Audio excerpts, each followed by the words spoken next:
Je ne fais pas du tout le métier que mon grand-père fait. Mon père n'a pas du tout fait le métier que son père faisait avant lui et on ne fait pas le métier que notre père faisait. Par contre, on fait un truc en commun qui a toujours été. C'est-à-dire qu'il y a toujours eu cet état d'esprit d'accueillir le client et de servir le client.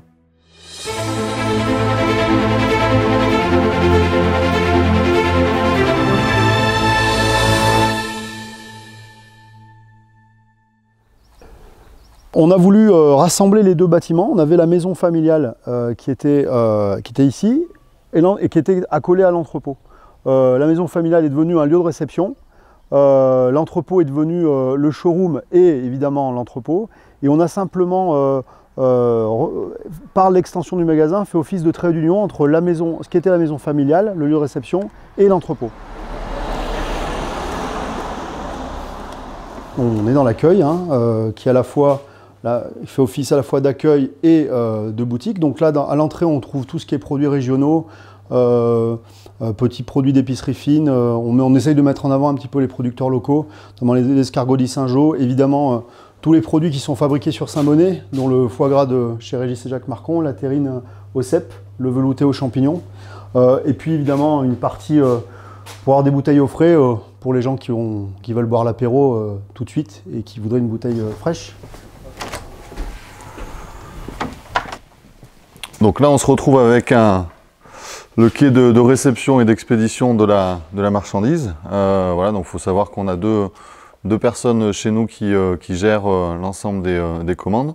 Donc on reçoit les palettes de nos vignerons et on expédie entre 5 et 15 commandes par jour. Voilà. On a cette première partie où là on est sur une zone de stockage plutôt à volume, donc des palettes, des références qu'on commande par palette et qu'on expédie sur pratiquement l'ensemble des commandes et c'est ce qui fait 80% de notre volume, on va dire. Voilà. Donc on retrouve des vins de la vallée du Rhône, du Languedoc, du Roussillon, du Sud-Ouest, de différentes régions, mais voilà, des vins qui tournent plutôt bien chez nous. Voilà. Donc là, notre deuxième partie du stockage, où là, en fait, c'est des références qu'on commande plus par 60, 120 bouteilles ou 300 bouteilles. Donc on a besoin d'un peu plus de place sur sol et un peu moins en hauteur, on va dire.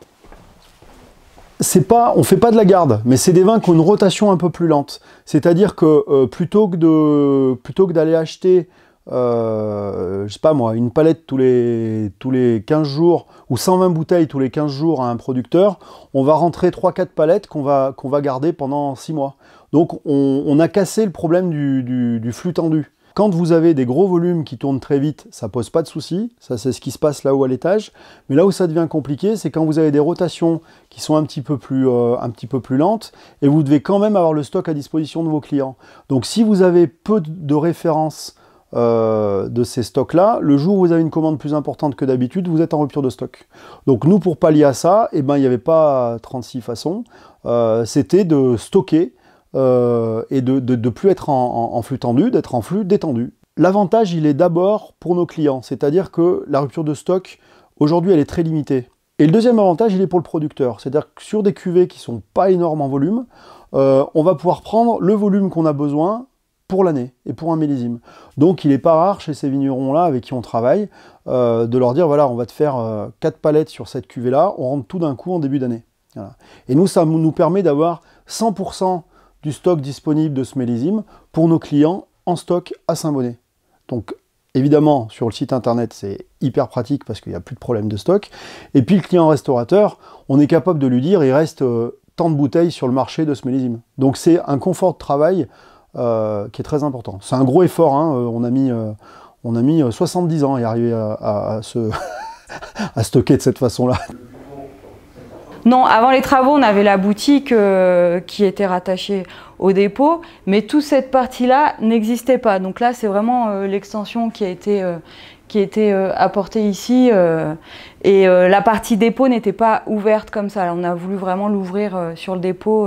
C'est sûr que notre boutique a un côté un peu particulier. On n'est pas des cavistes de centre-ville. Les gens passe pas ici prendre juste une bouteille, ils passent vraiment un moment chez nous parce qu'ils viennent, il faut faire une démarche pour venir à Saint-Bonnet et on n'y vient pas en coup de vent, les gens viennent ici pour passer un moment et on reçoit beaucoup nos clients professionnels aussi à Saint-Bonnet qui viennent le week-end en détente ou pour venir ici pour découvrir notre gamme. Donc c'est pour ça que plus qu'une boutique, c'est vraiment un showroom où notre identité de grossiste va transpercer dans le lieu parce que c'est aussi pour ça qu'on a voulu que ce soit un endroit un peu différent avec ne serait-ce qu'un mobilier différent. La partie qu'on a vue tout à l'heure, c'est vraiment la partie, ça a un esprit très dépôt, très stock à la palette, etc. Et ici, c'est plus la carte des vins finalement d'un restaurant. Ça se construit vraiment comme une carte des vins.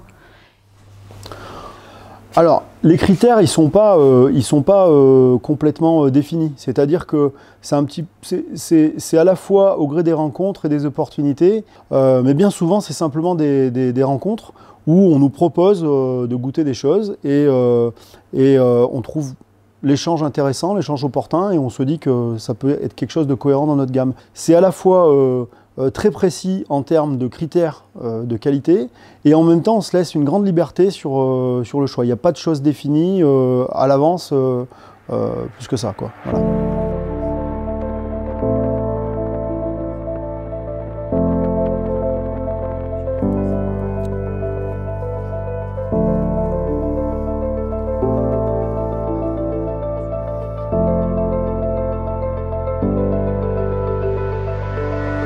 On n'a pas des fournisseurs, on a vraiment des partenaires.